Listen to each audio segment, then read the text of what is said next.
Kalau ada satu momen yang bikin dunia akhirnya mengakui sang Jinwoo, mungkin ini tuh jawabannya.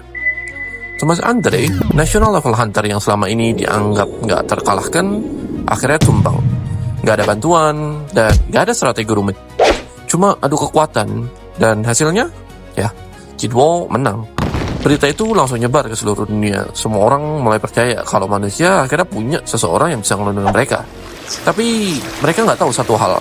Kemenangan ini justru ngebangunin musuh yang selama ini memilih untuk diam. Jinwoo mungkin berhasil nih ngalahin hunter terkuat. Tapi di mata para monarch, pertarungan itu bahkan belum layak disebut perang.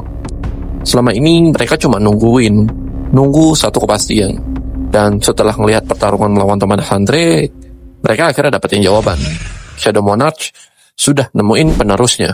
Selama ini kita cuma ngelihat hunter lawan monster biasa.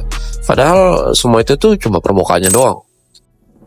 Jauh sebelum dungeon muncul di bumi, udah ada nih perang yang berlangsung selama ribuan tahun. Di satu sisi, ada para ruler yang ingin ngejaga kehidupan biar seimbang. Dan di sisi lain, ada monarch yang diciptain hanya untuk menghancurin aja. Dan sekarang, perang itu tuh akhirnya sampai ke dunia di mana Jinwoo tinggal. Mungkin kita tuh nanya-nanya nih, kenapa harus Sang Jinwoo sih?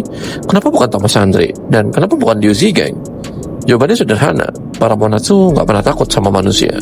Yang mereka takutkan tuh cuma satu, Shadow Monarch. Dan mereka sadar, cepat atau lambat, seluruh kekuatan Ashburn akan jatuh ke tangan Jinwoo.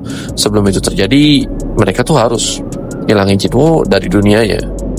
Yang bikin situasi ini tuh makin berbahaya, karena biasanya para monarch tuh bergerak sendiri-sendiri.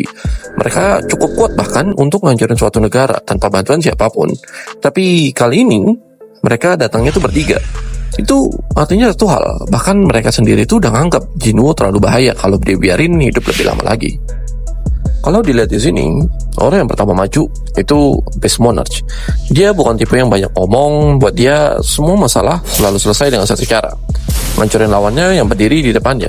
Bahkan national level hunter sekalipun mungkin gak akan sanggup nih bertahan lama kalau harus adu kekuatan sama doi. Frost Monarch justru sebaliknya.